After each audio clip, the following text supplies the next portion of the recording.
Somebody that I think would be very on board with this conversation. Somebody that I would imagine probably is with me and is out there getting very excited and buying McDonald's adult Happy Meals. That's something that you would do, right, Bobby? Yeah, of course.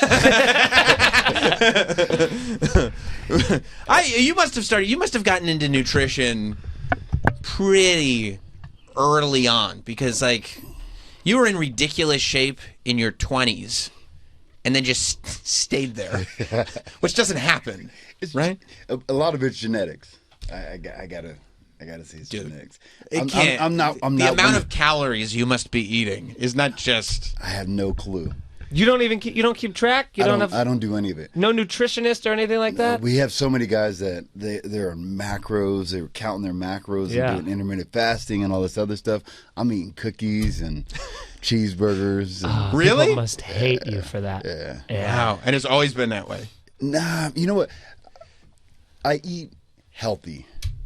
I don't do any kind of diets. I try to eat as healthy as possible. And then the one thing that I do is the days that I want to eat a little bit more cookies or something like that, I ramp it up in my workout. I love to work out, so I'm like a workout junkie. That would also not surprise me. You're a giant man. But like you have to are you not one of those guys that's like, okay, I need however many 1,000 calories put in my system every day so I can keep the size? No. Wow. No.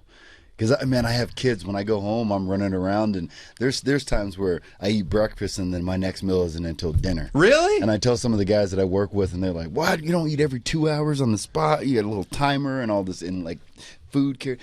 I don't do any of that stuff. That's crazy. Yeah, because I knew things had changed when I had seen some of your coworkers in the WWE. Like, they're like, no, I have a checked bag, and I bring meals everywhere now because those, like, every 2 shakes. hours. Yeah. Oh, yeah. Just getting more in and more in. Yeah. But so, were you a big kid?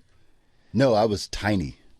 When did you start? Like, did you start lifting weights at a young age? And well, I hit a growth spurt late. I didn't really start putting on weight until I got to the Olympic Training Center after college. When I wrestled in high school, my first year I wrestled at 103 and 112. What? As a freshman. Yeah. I posted some pictures of like my 8th grade year. I was like 84 pounds. I mean, I was tiny. That's like a Sam Roberts weight class back in those me days. too, buddy. Me too. And then I just kept growing. When I graduated college, I wrestled 160. And when I went to college... And did that feel, by the way, like, did 160, did that feel like a big accomplishment that you'd gotten up to? Yeah, I thought it was a big dude. Yeah. I mean, because as far as weight classes, 160 is on the bigger guy side. So I felt pretty good. Yeah. And then going into college, I was supposed to wrestle 158, and I came into college at 195. And they were like, what happened? Whoa. I said, I don't know what happened. I mean, I was hitting growth spurts so late. So I wrestled college at 184, 177, right in that range. But you were getting, like, chubby. You were getting muscle. No, I was always lean. I was very lean all the time. And then when I went to Olympic Training Center, that's when we had a strength and conditioning coach, and that's when we had, like, meals. So they were actually feeding us. My first year at the Olympic Training Center, I wrestled 187 and a half. And then after that, I bumped up to 211. Jesus because there was no weight class in between 187 and 211, and at 187 was such a tough cut for me. And then at one point I was like, hey man, coach, I can't do it anymore. But I was training all the time to maintain that weight and stay at like 200 or under. And I was training, running every night. I was working out 2-3 times a day. This was like life all the time. So when I bumped up to 211, I was like, all right, let me not run in the evening and see what happens. Let me not run in the evenings and eat a little bit more in the evenings. And then I grew up with a little bit less than, I would say that. I don't want to say poor, but I mean poor. So I didn't have the best nutrition growing up. So that was another reason why it kept me really small. But then when I got to the Olympic Training Center, I mean, the meals that they were having, oh man, it was amazing. And when you grow up without, you're like, I'm not wasting any of this food. We're gonna be eating everything. Of course. Yeah. Yes. That's yeah. And so if you stopped wrestling and you were like, I'm not wrestling, I'm not fighting, I'm done with all this. You don't have dreams of just becoming like a fat guy. You would keep, because you like working out. You know, I told Vince a year ago, I think a year or two ago, I told him, I said, I want to do this character. He said, what is it? He said, if I get beat one time, I want to go into this severe depression and put on like 40, 50, 60, 70 pounds and just be fat. and then and be a completely different character, and then have like somebody like an MVP or somebody that's on my side, kind of like pull me back, and then have the crowd watch his transition back to me. You're a psycho, dude. And he said, "There's no way you can do that." I said, "Man, I think I can do it." So do you think you're going to re-pitch that now to Triple H, a new set of ears? Maybe Triple H will buy it. Yeah, I'm going to try. Yeah, I'm going to try. What would you do? What would you do if they were like, "All right, let's do it. All right, big man, you think you could do this? All right, let's see you try." What would your process be to becoming like a big fat guy? You know, I talked to some people about it, and the first thing that I think it was Drew told me, he said, "You probably go into depression." Like you?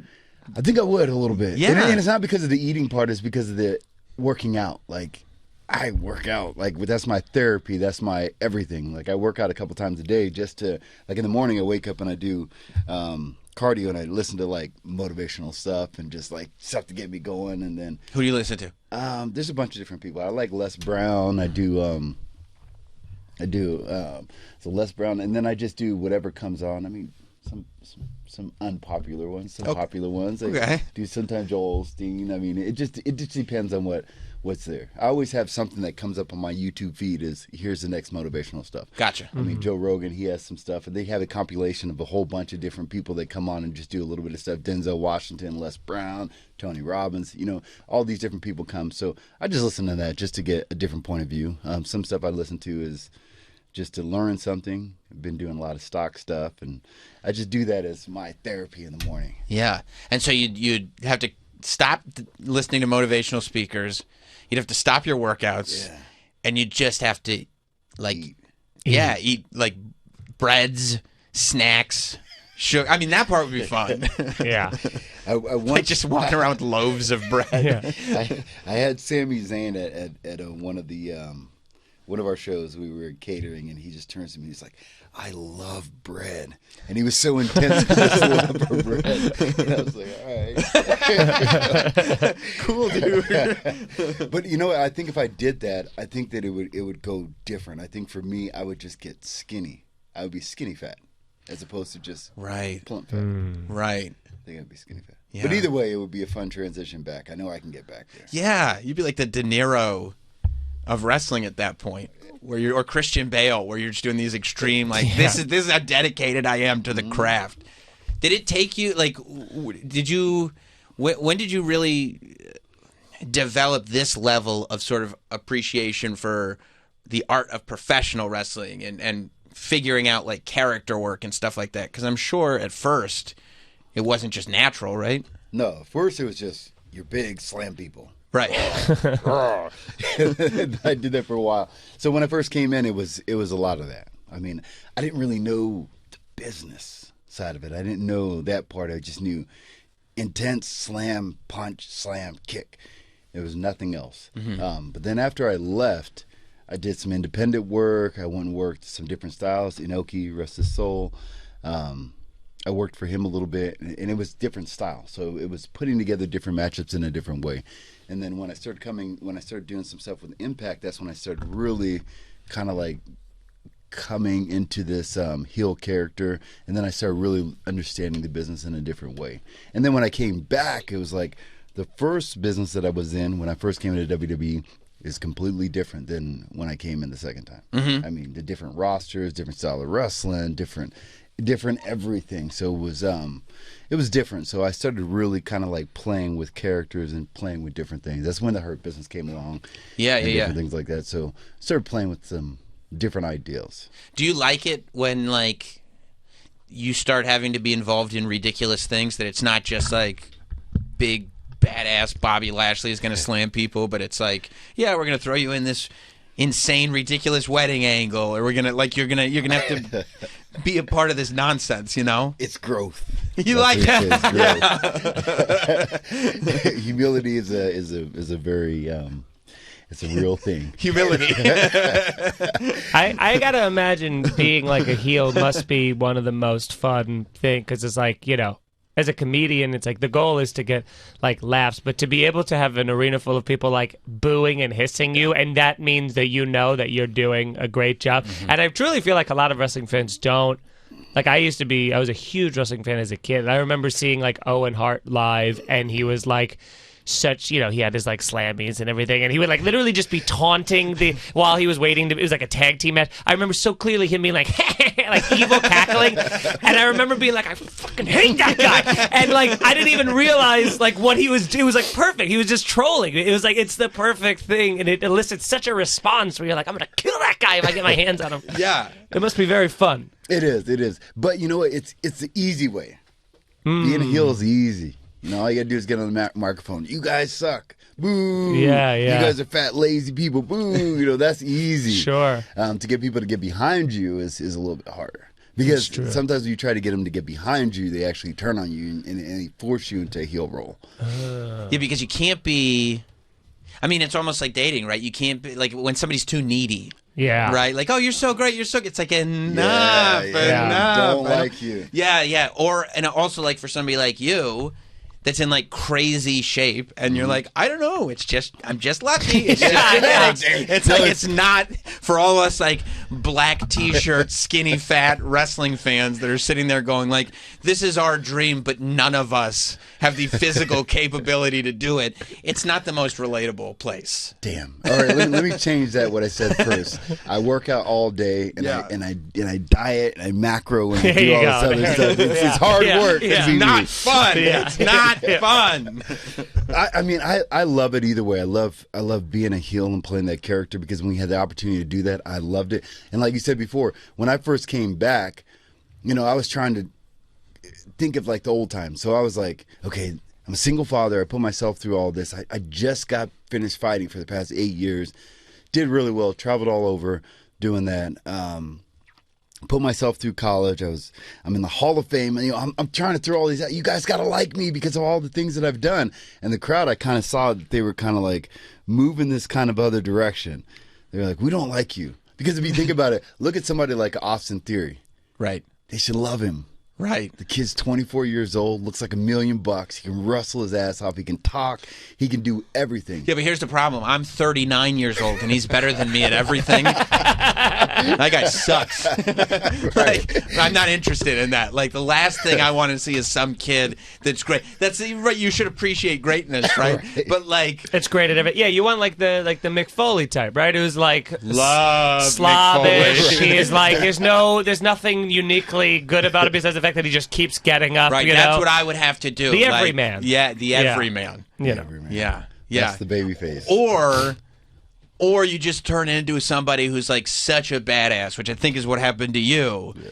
Like you just start destroying everybody, and people go, yeah, I love watching that guy destroy people. Yeah. Hulk smash. That's it. And I think it started when I came back with Omos, because Omos was killing everyone. Yeah. And they needed somebody to kind of shut him up or just tame him or humble him, and I came along, so everybody was like, yes, we want Bobby to do it because we've seen Bobby beat up everybody as a bad guy.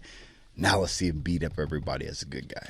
Plus, I mean, it's like the basic art of pro wrestling. It's such a spectacle. Like, who wants to see this big muscle guy smash this 8-foot guy? Yeah, I'll buy a ticket. Yeah, I'm gonna watch that. Yeah. Were you when you did come back, especially over the pandemic? I feel like you hit this next level stride during the pandemic, which is insane. Because like so much of what you guys do is feeding off of live audiences. Yeah. And the fact that a lot of you were able to excel during that period, did you have to rethink how you were presenting yourself, or how did it work performing in an empty arena? We did it. You know what? First of all, I think the guys that did it should be commended. Yeah. The guys that did it should be the ones that are highlighted right now. Yeah. Because during that pandemic, there's a lot of things happening. People weren't able to go on the streets, and I was flying every single week, doing shows in that building. The Hurt Business, we were like most of the show. We were doing everything that they asked us for, and it was a good group that I was in, because it was real. I mean, me, MVP, Sheldon, Cedric, we had so much fun with it. We were running the show. And it really didn't matter. And we talked about it all the time. We said, it don't matter if there's nobody there. We know the crowd. We know that they're there. We know that they're behind things. MVP, he's very vocal, and he stays on his social media, so he knows, the feedback that we're getting. So after the show, we were always going out to a place, and we would all sit down and have something to eat, the four of us, and we would just discuss how we can get better, And we were always thinking about, it was like, man, when we get back in front of a live crowd, oh man, they're gonna go crazy. What was that like? I mean, 'cause happened. your first time, you were in front of a live crowd for a second for WrestleMania, right? For like half the stadium. Not the Hurt Business. I guess you weren't the Hurt Business at that point. Yeah. You won the world title, though, right? Yeah, I beat Drew. Right. That had to be a moment. Yes, it did. No, hold on. I won the title from The Miz.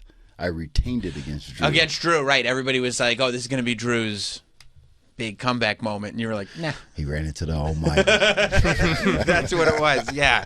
Yeah.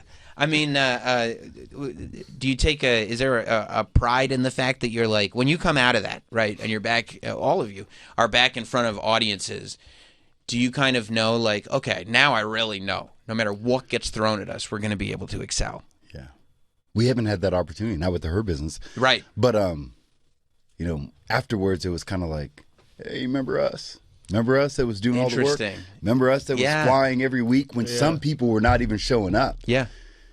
And claiming, oh, the pandemic kept me away, or I can't do it, or just didn't want to do it because the risk. Mm-hmm. We were going out there busting our ass every single week. So I am saying that to say, I mean, the Hurt Business has a lot of life left. And I think that there's an opportunity that we can all get back together, because I love it. I mean, that was a good part of my career. Yeah. And I would like to get back in there. So we'll see. I mean, you got the United States Championship at the moment. Yes. Which is the top title on Raw, by the way. It's the top title across the board. I think it's bigger. I mean, it's the United States. So the United States Championship better than the World Championship? We're saying this? It's not the title that makes a man. It's a man that makes a title. Boom. Boom. He's saying he's better than the world Fight champion. me. Fight me. I'm going to go with you on this one, Lashley. Bobby, I think you're making salient points. Let's fight about it. Nope. Dude, if you and I both tried to attack him at once, how long would we survive consciously, you think? I would have to kill one person because I don't want to fight two. Immediately. just immediate snaps a neck. Which, by the way, leaves the other person like, this got really serious. Yeah. You know what? I'm out. I think, How long do you think that would be? If Mike Feeney and Sam Roberts just, right now, we're sitting at the radio, just out of nowhere. Superman punch, and then he just grabs my fist and just... we're all having a good time here. We're all talking to each other. We're chopping it up. If Mike and I just both looked at each other, nodded, and jumped across the table and grabbed you, how long would we last before one of us was unconscious at the very least? Oh, just one? Okay, before we're done. If it's just one, I have some really sneaky submissions. Like, I can really put you out in 5-10 seconds. Wow. You wouldn't even have to take the jacket off. It would be fine. No, I keep a little loose. Yeah. Yeah. I guess that's part of being a big, strong guy and a pro wrestler, and an MMA fighter as well. Yeah. I guess all those things come in handy. Fighting's fun. Yeah. You must... The ability to walk down the street and just know you could defend yourself against whatever. Like, do you take that for granted? Because most of us, I'll speak for you, Mike, we don't have that confidence physically. No. That's why people own guns. Yes. It's those who don't have the physical capability who's like, but this, though, right? Yeah, I can go like that. Yeah. Yeah, I mean, that must be such a luxury. I'm a very humble person. Yeah, but if somebody tests you... well, if I have to fight, I'd love to. but I never go... I say with humility, fighting is so much fun. Do you drink at all? I'm not...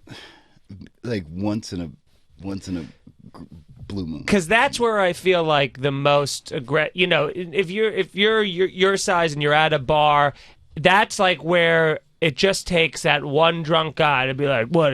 I could take this guy," and then it's just a thing of like, "Hey, man, don't even walk down this road, man, because it's going to end very badly for you." Yeah, that's the. But I feel like it's almost only drunk people at bars would try to like be like, I can take it. I can do this. Yeah. I can do this. Like, do anybody ever come up to you? There's no way people are trying to pick fights with you, right? You know, I'm so reserved, and I remember one time a while back, some guy came and I mean, I was with Chris Masters and Carlito. So we were all just sitting around. This guy was like, what do you guys do? And it was like, oh, we're pro wrestlers. And he was like, I fight UFC. I was like, oh, really? You fight UFC? I didn't know that was an actual thing. But Yeah, That's an art. but that's cool. And then he was like, I would just break you guys. And then he kept like pushing his chest out, and he wanted to get closer. And I was like, And then he just kept saying, you guys do this fake stuff, like this. And I was like, all right, man, this guy's pissing me off. And then he kept coming up, and I was like, listen, man, I fight also, so if you have respect for fighters, I'm a fighter. And he was like, no. And then at that point, it was to the point of we were going to fight. Right. And Chris Masters, he was the one that jumped in there and kind of like backed this guy off. But that was the only real time that I had somebody like that. He was a belligerent. He was drunk. We just Gotta be drunk. Gotta be drunk. just Gotta be walked drunk. into the club. Yeah. But typically I don't put myself in those situations. And if I did, I would try to like talk my way back out of it. I'm not one of those ones that just instantly want to throw a punch at somebody for saying something. That's probably rock bottom, right? When you're like, what'd you do? How'd you end up in the hospital? I got drunk and picked a fight with Bobby Lashley. I think I have a problem. I think I can never do this again. Yeah, that's got to be tough. But Yeah. there are those times because I grew up in combat all my life. Like I started wrestling really early. I do have that like urge to fight. So I go to gyms and do some sparring at times, and I think I still have a fight left in me. You want Or that? two. A fight or two. I think A run. it's like a sickness, but a different kind of sickness. Is that something, because there's a time limit on it, on all this stuff, right? Just the way life is. Is that something that you would want to do simultaneously to WWE, or is that something where you'd be like, let me bow out, let me get a couple fights, and let me come back? I think I'm in pretty good shape. But I would like to stay with WWE because when I'm done with WWE, I'm retired. I'm retired. But if I could, I would talk with Hunter of saying, hey, look, for the next 6 weeks, it is pretty important that I train for this. I can still do TVs, but of course, like the last probably 3 or 4 weeks, I got to stay away from physicality in the wrestling ring. What if he tells you, okay, but if you lose the fight, that's going to affect standings. If our audience sees you losing this MMA fight, that's going to affect the way you come back to our roster, because I think, That sounds like maybe a motivational speech he'd play in the morning to his cardio. Yes. Now he can't lose. You know what? If they said that, and then I'd say, well, then if I do win, that brings more credibility. So you might as well go and hand over the universal title. Yeah. If we're going to put that kind of stipulations on it, this way this, then this way this. If I win, this happens. If I lose, this happens. And I'd be willing to take it. the result is going to affect your standings here. Will you put it in writing? Yeah, please do. Put it in writing. What has that been like to now work directly for Triple H? I mean, your relationship with Vince McMahon goes back to the time, you're coming in and 15 years ago at this point.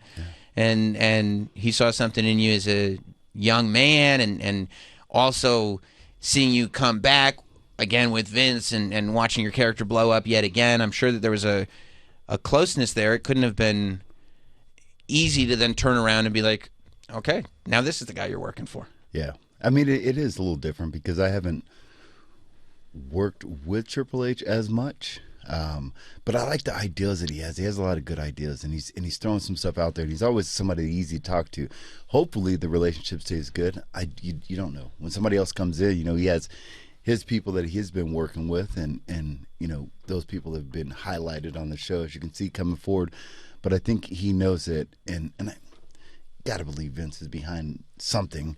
And I know he's been a part of everything leading up into it, so he understands, who's been doing the work for the roster for the past several years, and I know he's not going to push anybody to the side. So, I mean, I'm a quiet person. I don't ask for much. Mm-hmm. I try to work my way into things. So, I mean, if he admires the work that I do, then he's going to keep me on. If he doesn't, then you'll see less of me. Hopefully, there's not less of me.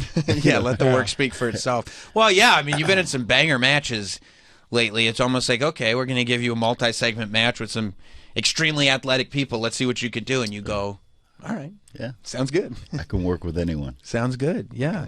When you see something like, so there's a big thing in the wrestling world, Bray Wyatt coming back at the end of Extreme Rules on Saturday, and it kind of got everybody talking, and just the way it was done, it was just executed perfectly, right? Yeah. When you see something like that, do you go like, I love that there's this kind of energy towards the product right now? Is that what you mean when you talk about Triple H and his ideas and what's going on?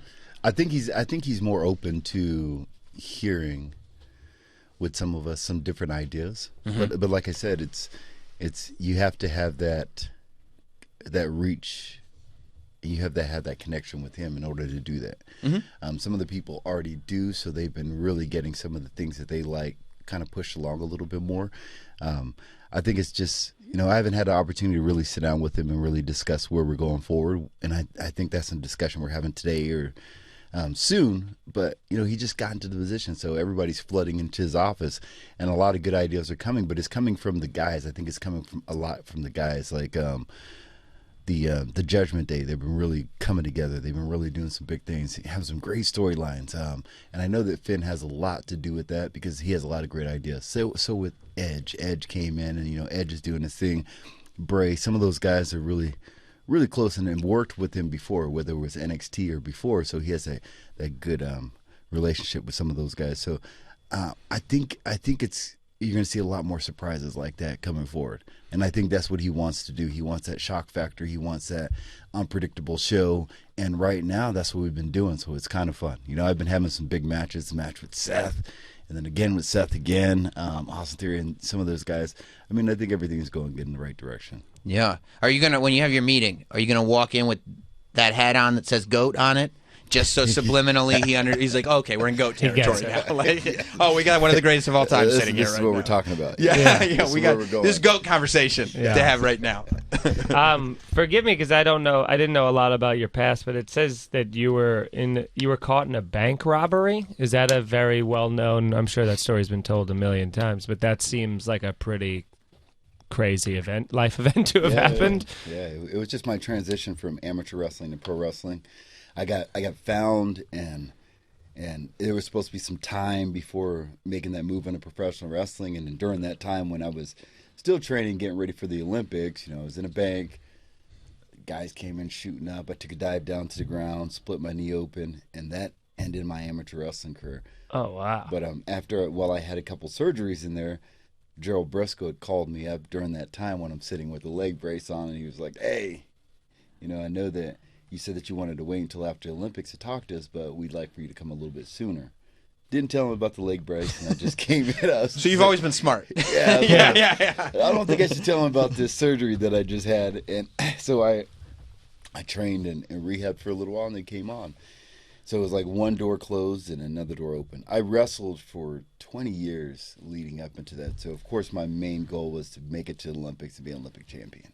I can't even imagine. Like, Olympians, too, it's like you train your whole goddamn life for one thing, and then just, like, I'm sure you've replayed that day a million. I mean, it's obviously worked out for you, but I'm sure at least before that, you played that a million times back in your head, being like, I could have gone to Chase after lunch. What the fuck? You know what I mean? Like, why did I sleep in? Like, I didn't even need cash. I got too goddamn motivated by the goddamn morning workout that I was like, let me go to the bank now and get it over with.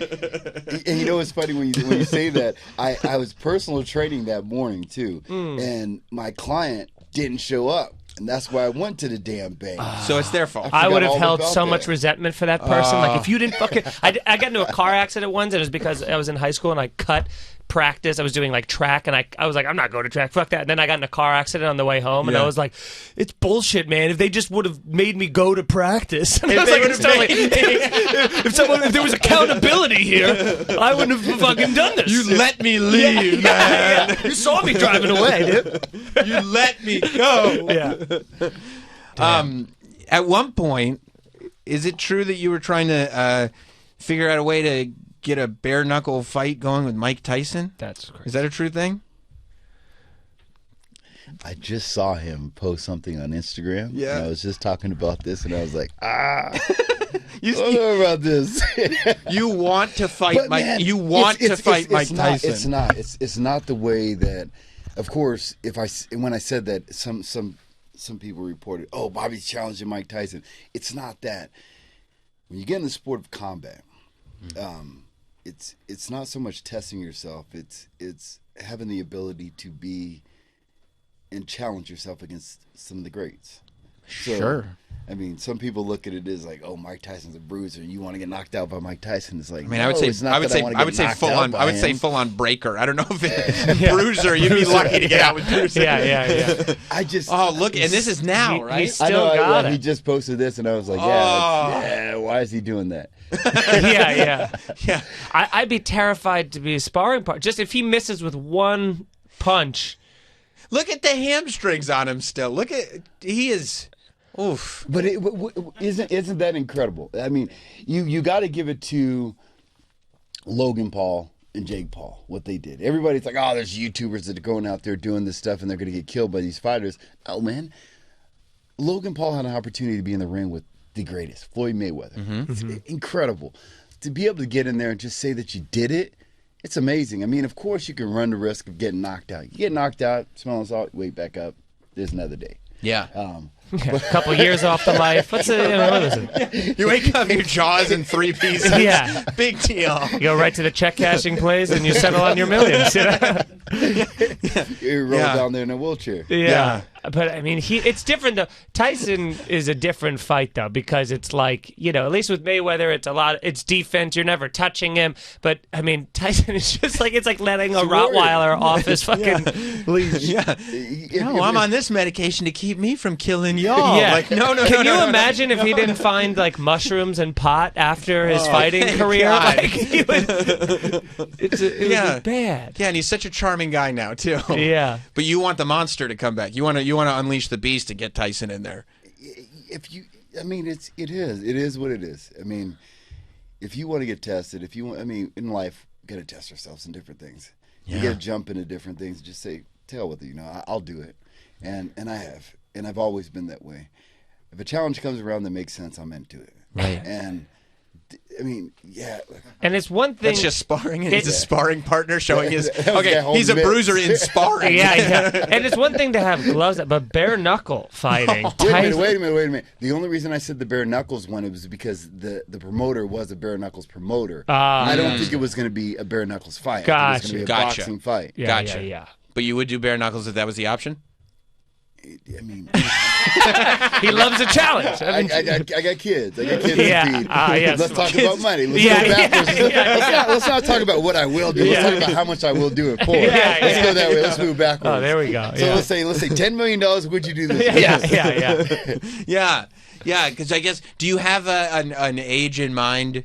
You don't have to say what it is because you probably don't want to. But is there like an age in your mind where you're like, that's the age I'm going to be done with all this. I'm going to have my money.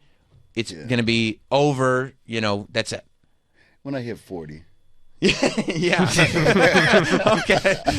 I think that's what I said when I was 20. My biggest thing was the people that are around me, the people that I found that I feel that are a little closer to me. I want them to be honest with me, be real with me. You know how you see fighters that are like, they do that one last fight that they shouldn't have done. Mm-hmm. Right. And they could have had sparring partners. They could have had coaches or somebody saying, all right, let's tap out. Let's go and do something else. Let's move to the next stage in life. I told the people around me, I said, if you feel that for me, I'm okay with telling me. I'm not doing it for the money right now. Over the years, I've compiled like a really nice real estate portfolio and different things like that, so that I'm taking care of my kids are taken care of. Right now, I'm doing it more legacy, and I love wrestling, and I have the ability to do it. And I think I'm showing people something different. I'm that guy. I'm that guy, the morning workouts. I'm that guy that trains hard. I'm that guy that I'm okay with being a role model. I'm okay with all these different things. So I want to stay in the business as long as I can for that reason. But if there ever comes a time where I'm running a little bit slower, or I'm moving a little slower, or I take a bump and it's like, oh no, this hurt's coming back up. Right. You're going to get that anyway. But if it ever gets to that point where I feel like I'm slowing down, then let's stop. Well, yeah, because you know how much things are supposed to hurt. If it starts to hurt more than it's supposed to hurt, you're like, okay. But that's got to be, because every athlete, every baseball player, everybody, it seems like stays too long because the pride of it, of like, no, you take it as like they're counting me out, and I'm going to show them I can still. Yeah, they're always the last to find out. Yes. Yeah. Because it's like, I feel like even if you had people in your corner being like, I think it's like if someone told you that today, you'd be like, you don't know what the fuck you're talking about, dude. I'm feeling fine. I think it's time to slow down. Oh, I didn't know you were a hater. Yeah, exactly. Exactly. They can just break out the tape and say, look how slow you're running right now. Yeah. But yeah, I don't have I think there's a time where I'm saying, even if I do feel good, I need to shut it down. So. You want to leave with a little bit in the tank. Yeah. That's what a lot of people say. Not that many people do it, though. No. Yeah, and then they just keep coming back. They're like, one more. One more. But I think, I don't want to say never, but when I do shut it down, I'm going to shut it down. I mean, the fact that you're like, and you read this, it's not just me saying it. The fact that you're hitting your peak still, like in the eyes of fans, I feel like as every year goes by, like, he's at his peak. Oh, I thought he was at his peak last year. He's actually at his peak now. Like, the fact that you're still rising is like, it's incredible. It's not probably, I'd have to do some research. I would love to see if that's ever even been done before. It's unbelievable. And I'm guessing, based on kind of the way you've answered some questions and the way you're describing the championships, that you kind of want to be the one who smashes Roman. That's what it sounds like to me. Everybody wants to be the one to smash Roman. Right. Right. Yeah, I mean, he's at the top of his game right now, and I don't know who that's going to be that has an opportunity to step up and do it. Mm-hmm. I think it's who is the most popular at the time. I don't know if that's the case. I don't know what it is. But you need to be in that conversation. I should be in that conversation. Yes. I mean, if I'm not in that conversation, then we're not having that conversation. Right. Yeah. It's not the right conversation. Why even wearing the goat hat then? I mean, what are we doing? Right. Yeah. This isn't an accessory. Yeah. It's a statement. Maybe we were just watching a little video clip of me pinning him earlier today. I'm just saying. Yeah. It's out there. It's out there. When you know this morning, tonight is going to be one of those matches that, like, yeah, it's going to hurt. It's going to take everything. You're going to leave it all in there. Do you feel that yet? Is it something that you're like, tonight's going to be a big one, or will it not hit you until you're in that mode? Or is it just another day at the office? Another day at the office. Take a couple of Advil beforehand or something. Yeah. Because I mean, you've never, you don't. Let me ask you this question, which is probably the stupidest question you'll ever hear. But have you ever had to do a wrestling event with like a pounding headache or like a migraine of anything? I love that you were just like talking about Advils. Yeah, like, you know what? No, because I've thought about this, dude. Like trying to do stand up when you have a headache. You know what I mean? Sucks. The light's bright. You're kind like of the same. Yeah, but I can't imagine. Like I see people like you get thrown off a top rope. Suddenly, like you slam your head a little bit, and you're like, "Fuck, I got a head." And the headaches are so. No matter how much physical pain you're in, a headache can be very debilitating. Sucks. You understand? Yeah, It's very debilitating. I the bright lights, the people booing and screaming. It's only adding to the headache. You see, I'm very concerned about the headache. Have you ever had a headache? I have to say no. No. Yeah, Well, you probably got adrenaline pumping that'll probably adrenaline just wipes out everything. All right. Right. Like I would say probably 75 lackluster people in a club who just came because they heard there was comedy versus 100,000 people that are Buddy, I sell just fine in Long Island and Long Island only. It's hard too because you can't go the next day on Twitter when everybody's like going and saying, "Oh, that was a terrible match," but I had a headache. Yeah. You can't say that. I get it, but you I had have no a excuses. Right. And I don't think there's a time that I went out in any match where I was like, "Man, I feel great." Right. There was because you know what happened? I would tell myself that, but it's like right now. This happened last week. And I got 9 stitches in my finger. God. I went through a table. And then afterwards, I'm sitting there. But those are, by the way, those are pre-cut, man. Those tables are fake. Yeah. The stitches are literally hanging out of your finger. That is 100% opening tonight. Yeah. 100%. And then after the match, I'm sitting there celebrating, and I was like, "Oh damn!" Blood's like just gushing out of my hand. So I take my title and I wrap it around my arm. So I'm holding the title in this arm, and it's gushing. It's the end of the show. It's this main event. So I'm going through the crowd trying to give high fives, and it's like, yeah, and it's just pouring blood. And then the next day, that's when I had a match with last week with Ali.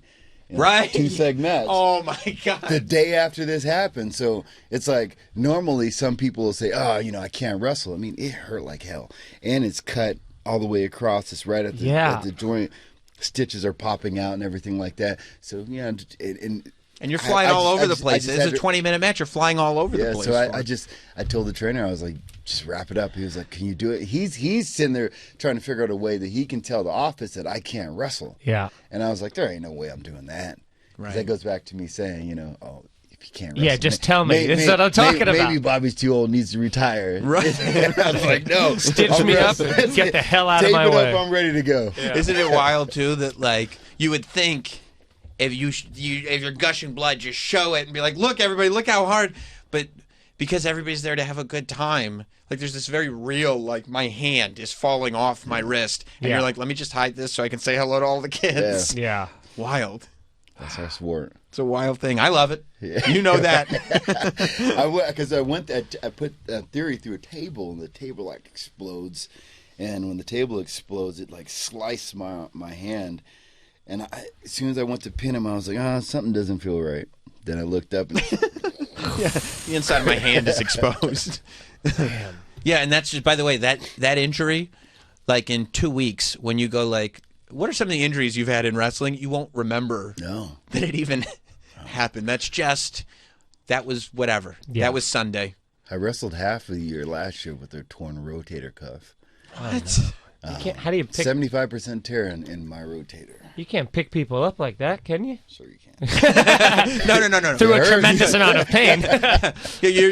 All your pronouns are all messed up. Yeah. You can't pick someone up like that. He, him can't, but they, them can. Yeah. The Almighty can absolutely do anything. Do it. Well, yeah, man, we appreciate you popping by. Always. Good luck tonight. I hope you don't tear that thing open, but you certainly will. Yeah, put a glove on or something. No one's gonna.